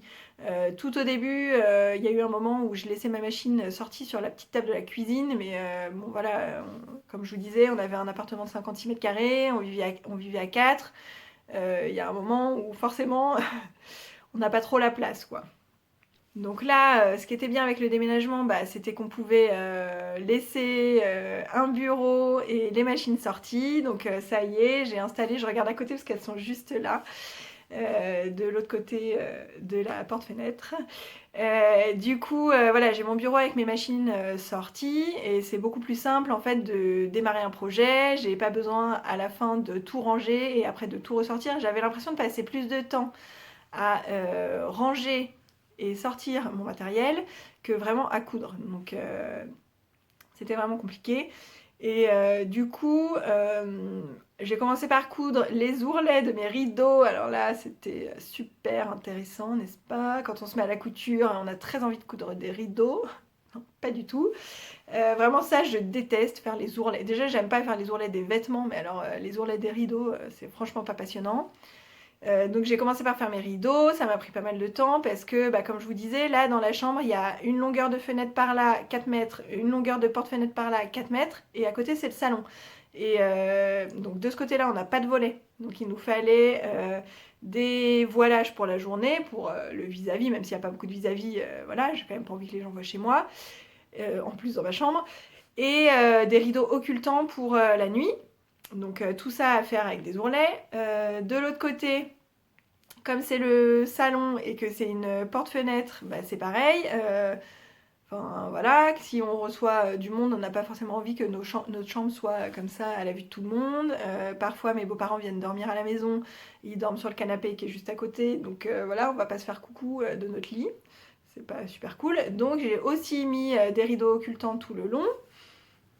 Il y a les rideaux dans le salon un peu plus loin qui avaient besoin de leur ourlet. D'ailleurs, je n'ai fait qu'un sur les deux. Pour l'instant, j'ai encore un rideau qui traîne par terre. Ça m'énerve, mais j'ai pas envie de le faire. Et il me reste encore à faire des petits voilages pour les fenêtres dans la chambre des enfants. Mais eux, en fait, ils voulaient pas de rideaux. Ils voulaient rien du tout, même pas de voilage. Alors les voilages, on les a imposés. Et du coup, comme ils en veulent pas, je me presse pas trop pour les faire. Ça les dérange pas de pas en avoir. Mais il va quand même falloir que je les fasse. Donc ça, c'est ce que je devais faire en couture. Donc forcément pas hyper passionnant. Et quand même, comme la machine était sortie, je me suis dit qu'il était grand temps de m'attaquer à des choses qui traînaient. C'est vrai que là, en faisant les cartons et en déballant les cartons, je me suis rendu compte, autant le stage de laine, j'essaye de le garder sous contrôle, autant le stage de tissu, c'est la catastrophe. Il y en a dans tous les sens. Franchement, quand j'ai commencé à coudre, mais j'ai acheté des tonnes et des tonnes de tissus sans projet défini. Enfin, là, j'ai des trucs, je sais même pas quoi en faire. J'en ai partout. J'ai un placard maintenant dédié à ça et franchement, j'ai peut-être un étage pour la laine. Tout le reste, c'est que du tissu et il y en a trop. Et j'avais aussi des projets que j'avais coupés ou commencés et laissés là comme ça en attente. Voilà. Et donc là, le projet que je vais vous montrer, c'est un t-shirt. Donc un t-shirt, franchement, rien de plus simple. En plus, j'ai une surjeteuse, donc je peux même pas dire que c'est compliqué, hein. C'est un coup de surjeteuse, voilà. Un t-shirt qui est en cours depuis quasiment un an. Donc il était grand temps que je le termine. Et donc c'est un t-shirt plantain, c'est le premier plantain que je fais. Moi j'ai pas commencé spécialement par les projets pour débutants hein, quand j'ai commencé à coudre. Donc j'avais pas encore fait de plantain. Le plantain donc c'est ce t-shirt de Direndo qui est gratuit sur leur site. Il suffit de s'inscrire en fait, de créer un compte sur leur site et on peut l'avoir gratuitement. Et du coup il était assemblé depuis quasiment un an, je pense. Et il attendait juste ses ourlets, les ourlets que je fais sur le jersey à l'aiguille double, à la machine à coudre. Voilà. Donc il a été assemblé à la surjeteuse et il attendait juste les ourlets que je déteste faire. Donc le voici, le voilà. Hop. Donc vous voyez, c'est un t-shirt vraiment tout simple. Ce que j'aime bien dans le plantain, c'est que voilà, l'encolure elle est assez dégagée. Moi, je déteste les encolures qui remontent. Ça, c'est un gros problème chez moi.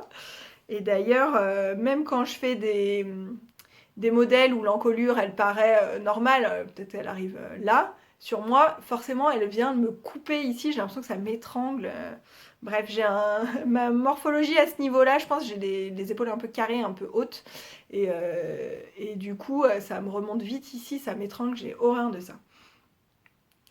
Bref, le plantain. Donc le tissu, c'est un jersey de coton qui vient, il me semble, parce que je vous dis, ça fait longtemps qu'il est démarré, je crois qu'il vient de chez Benitex. Et parce que j'avais fait pas mal de commandes chez Benitex de jersey quand ils faisaient des promos. Je remplissais mon panier, il y en avait, je sais pas, peut-être 10 coupons de jersey à chaque fois. Jersey viscose, jersey de coton, du molleton, alors là, j'en ai à plus savoir qu'en faire. Donc voilà, et en fait ce jersey, donc il est bleu avec, il est moucheté en fait, il a des petites taches, voilà.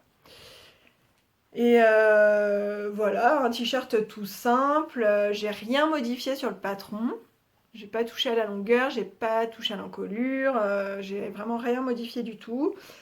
J'ai tout assemblé, bah, vous le voyez hein, à l'intérieur, à la surjeteuse. Alors à la surjeteuse, moi je garde, ça c'est du gris, je garde les fils qui sont déjà enfilés au moment où je démarre mon projet et j'ai juste changé en fait le fil de l'aiguille, hein, vous n'allez pas le voir, de l'aiguille tout à gauche et c'est celui en fait qu'on pourrait voir si on tire sur la couture ici.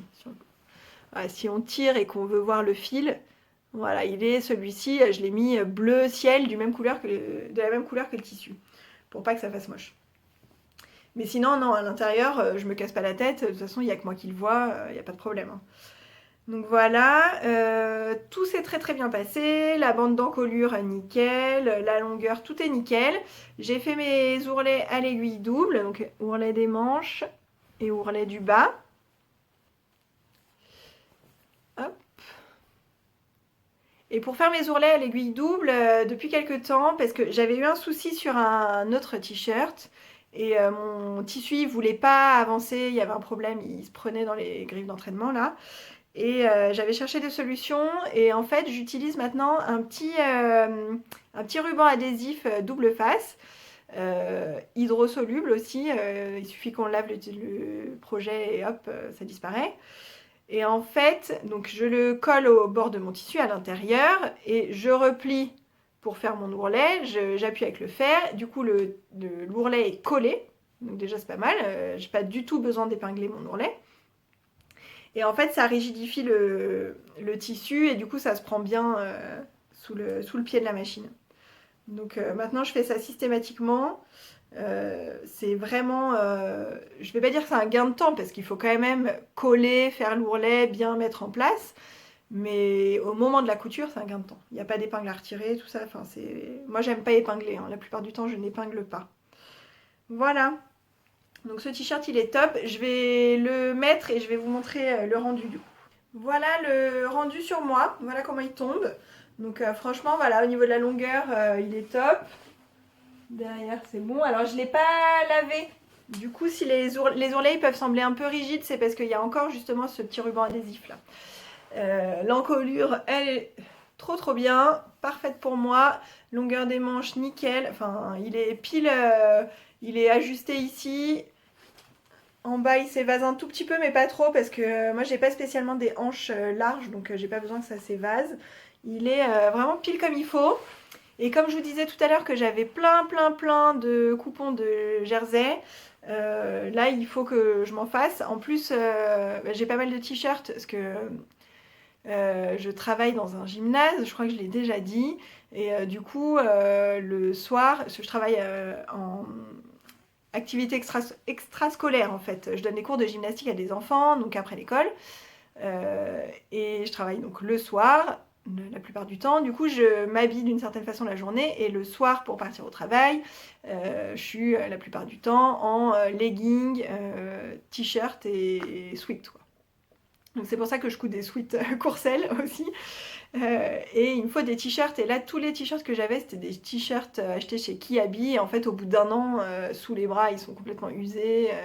Enfin, c'est une catastrophe. Donc là, il faut que je les remplace. Et plutôt que d'en acheter, je pense que je vais essayer de vraiment utiliser tout mon stock de jersey pour me faire des t-shirts. Donc je pense que des plantins, il va y en avoir pas mal dans les prochaines semaines, prochains mois. Et je voudrais aussi tester le patron Trop Top de Yvan Soufflet.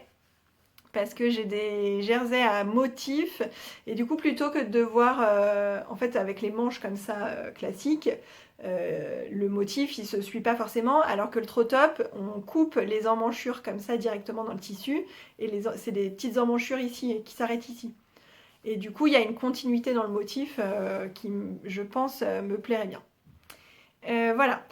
Et en fait, je viens de me rendre compte, donc pour le plantain c'est tout, mais je viens de me rendre compte que je suis passée de la partie broderie à la partie couture.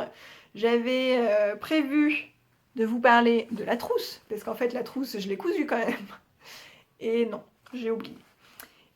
Donc quand j'ai fini ma broderie, je savais déjà que je voulais en faire un sac à projet et je suis allée... donc moi j'habite dans les Yvelines et en ce moment dans les Yvelines il y a 2 magasins qui font des déstockages ou liquidations. Donc il y a le magasin Toto à Orgeval qui est en liquidation totale parce que le centre commercial dans lequel il se trouve va fermer, donc ils vont fermer par la force des choses. Donc ils sont en liquidation totale. Et il y a aussi le magasin La Maison d'Ursule qui est en déstockage parce qu'ils vont fermer le 20 avril pour se réorganiser et ils vont rouvrir je crois le 4 ou le 5 mai. Donc ils aient un gros déstockage sur les tissus, la mercerie, etc., etc. Et du coup je suis allée y faire un tour et j'ai trouvé une très jolie fermeture éclair argentée avec les dents dorées. Et je me suis dit que ça irait très très bien avec mon motif fleuri là. Et avec mon tissu, mon coton gris. Donc ça, je me suis dit, tiens, j'ai pas de trousse, j'ai que des pochons, donc je vais me faire une trousse.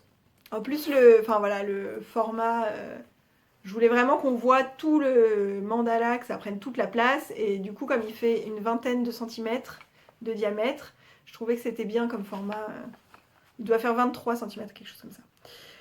Voilà, et à l'intérieur, j'ai mis un coton de mon stock dans les tons rose et violet assortis au fil que j'ai choisi pour ma broderie. Voilà. Donc ça, et pour faire ça, qu'est-ce que j'ai suivi comme tuto? Je ne sais plus. Enfin bon, moi des trousses, j'en ai déjà fait un paquet, c'est par ça que j'ai commencé en fait. Je faisais des petites trousses, alors format vraiment mini, des petites trousses comme ça à maquillage que j'offrais à mes copines à leur anniversaire pour glisser dans le sac à main, voilà. Donc des trousses, j'en ai fait plein et là j'ai juste tracé la taille que je voulais et en fonction du zip, de la taille de zip que j'avais. Et enfin voilà, j'ai fait un peu à ma sauce, mais j'ai juste regardé un tuto pour avoir des angles ici un peu plus corrects que ce que je pouvais obtenir d'habitude. Et en fait, il suffit de ne pas prendre le zip quand on fait les coutures de côté. On passe juste à côté, juste au bord, et du coup ça nous permet d'avoir des angles beaucoup plus sympas. Voilà. Donc cette fois, pour la partie couture, c'est tout ce que j'ai fait. En revanche, comme je vous disais, je suis allée à Toto et à la Maison d'Ursule et j'ai fait quelques achats, vu que je n'achète pas de laine. Il faut bien que je me rattrape dans les achats tissus. Je reviens tout de suite. Alors, je ne vais pas tout vous montrer. Déjà, j'ai profité du déstockage pour acheter des boutons tout ce qui est le plus classique. Boutons noirs, boutons blancs, enfin blanc transparent nacré, c'est les mêmes. Des petits boutons comme ça nacrés gris noir aussi, parce que j'ai jamais les boutons qu'il faut pour les gilets. Du coup je me suis dit que d'avoir un peu de stock de boutons ça pouvait toujours servir, donc voilà, c'était l'occasion. Ensuite, donc chez Toto j'ai acheté cette viscose. Je vais vous montrer comme ça. Donc elle est noire avec des petites feuilles voilà, un peu rosé, le contour est un peu bordeaux, violine.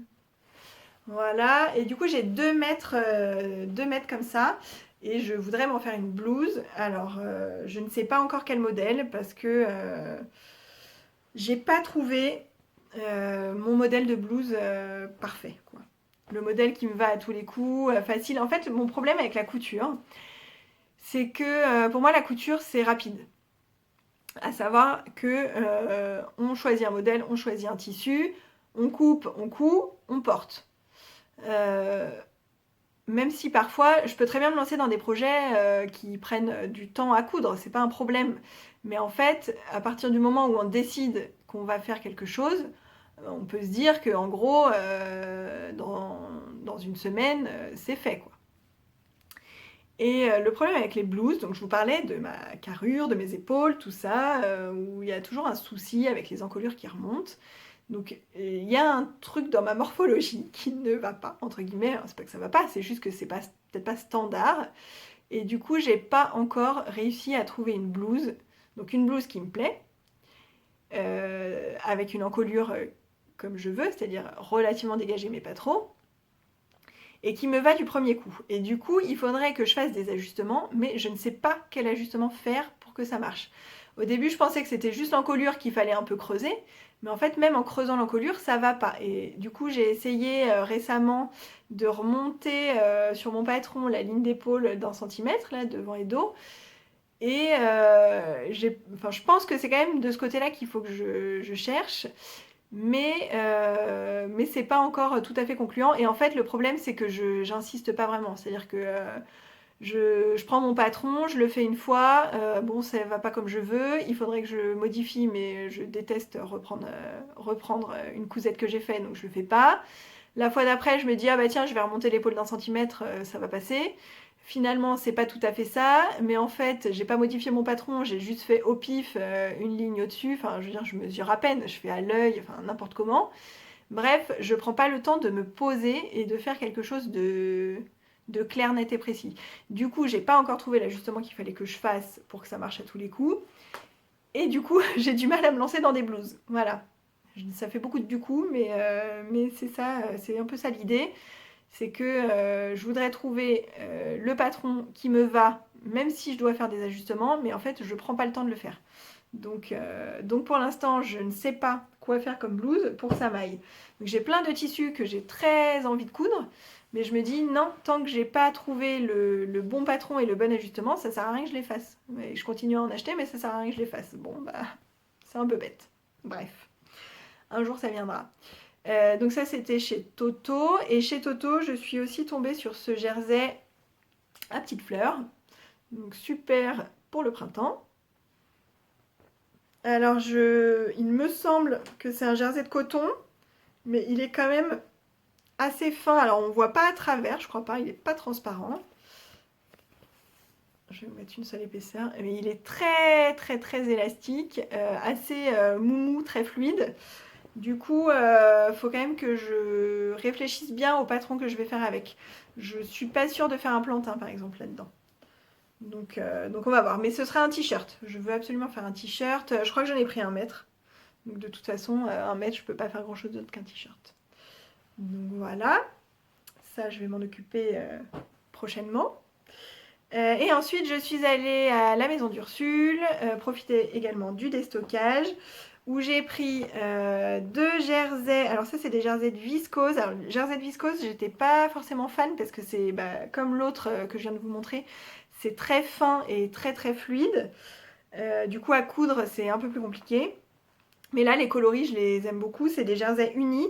Donc, il y en a un qui est bordeaux, mais plutôt bordeaux violet que bordeaux rouge. Enfin, ouais, violine, aubergine. Voilà, aubergine, c'est ça. Donc ça, pareil, j'ai dû en prendre 1 mètre, je crois. Et un bleu pétrole, bleu canard. Je sais pas comment il va passer à la caméra. Enfin, vous voyez l'idée. Un bleu vert assez foncé. Et pareil, j'en ai pris 1 mètre. Donc ça, si je ne peux pas faire de plantain parce qu'il est trop mou, parce que pour moi le plantain c'est pas un truc hyper méga fluide non plus, quoi. J'ai le patron du t-shirt Jasmin de Cozy Little World, et ça fait longtemps que je dois le tester et je l'ai pas encore fait, donc je pense que je vais m'y attaquer.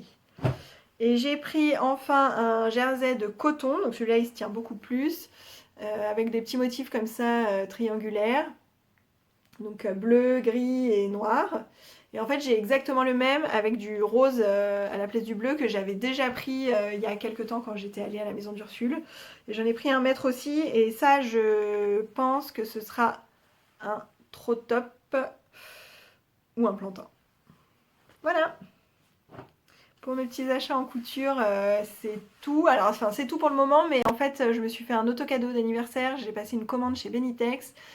J'ai pas pris grand-chose cette fois. Je me suis pas dit, allez, je vais arriver jusqu'à 49 € pour avoir les frais de port offerts. Non, non, non. Il y avait deux choses qui m'intéressaient. Je me suis contentée de ces deux choses-là, pas plus. Et peut-être que si je vais les chercher tout à l'heure, ils sont arrivés au relais colis. Peut-être que je vous les montre. Je rajouterai peut-être une petite vidéo pour vous les montrer. Enfin, j'ai pris 2 mètres d'une viscose fleurie, je crois, si je me souviens bien.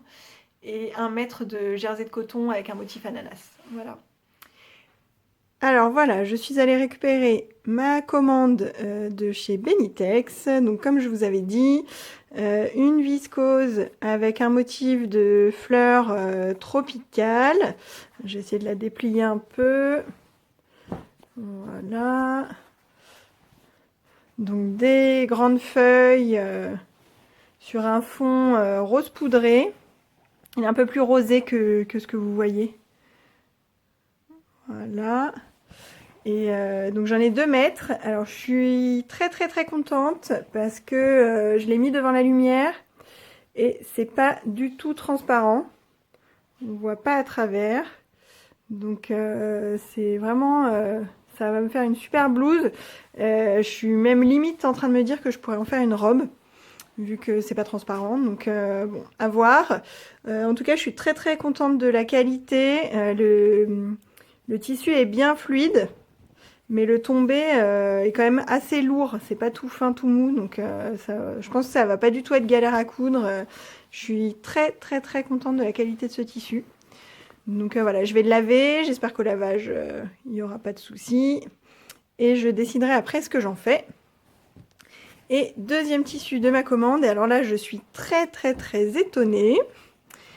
Donc c'est ce jersey à motif ananas, le fond est bleu marine.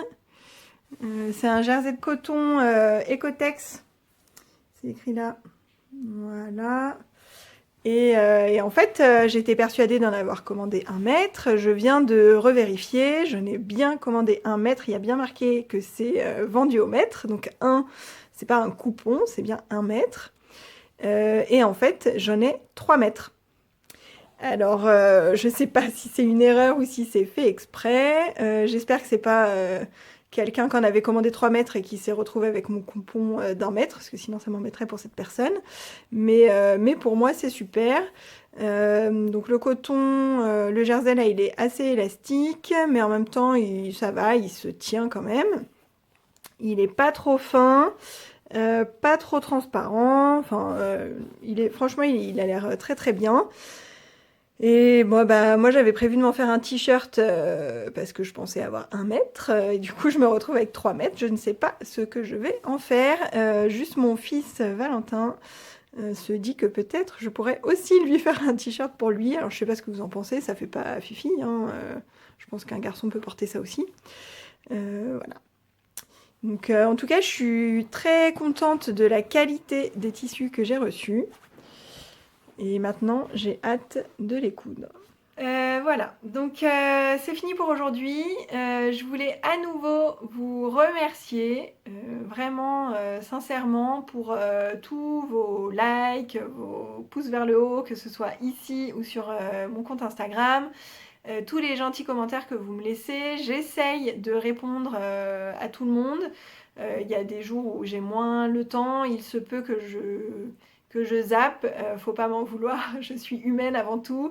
Je fais pas exprès si je réponds pas, c'est juste que j'ai vu le commentaire à un moment où je pouvais pas répondre et parfois j'oublie. Mais j'essaye vraiment de répondre à tout le monde. En tout cas, ça me fait chaud au cœur à chaque fois, tous vos compliments, enfin tout ce que vous me dites. Vraiment, c'est... Enfin, Je sais que tout le monde le dit et que ça fait un peu gnangnan, mais c'est vrai quoi. C'est vrai, on s'attend à rien quand on tourne un épisode de podcast. En fait, on s'attend pas spécialement à avoir des retours. Finalement, même si personne ne me met de commentaires, c'est pas grave, hein, je vais continuer à tourner parce que moi j'aime bien, ça me fait plaisir.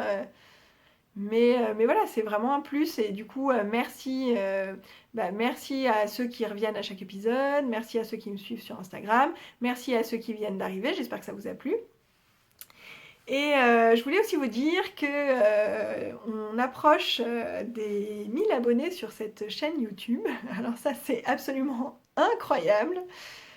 Ça me fait à chaque fois halluciner de voir ce nombre grimper au fur et à mesure. Et je commence à réfléchir et voilà, quand on aura atteint les 1000 abonnés ici, j'aurai des petites surprises pour vous. Voilà, j'en dis pas plus. Je vais essayer de revenir le mois prochain, donc en mai, pour faire un point sur tout ça, vous montrer les projets que je ne pouvais pas vous montrer aujourd'hui, je vous les montrerai la prochaine fois. J'espère que j'aurai avancé sur mes 3 encours boulets et que je n'aurai pas trop monté d'autres projets. Et j'espère aussi que j'aurai avancé dans la couture parce que j'ai des choses en cours en couture, mais je pense que ça vaut pas le coup de vous les montrer. Quand ils sont en cours, je préfère les montrer quand c'est fini. Et d'ici là, j'aurai attaqué une nouvelle broderie, ça c'est sûr. Donc je vous dis à la prochaine. Merci d'être toujours là, merci pour tout. Tricotez bien, cousez bien, brodez bien, amusez-vous dans tout ce que vous faites et à très vite. Salut!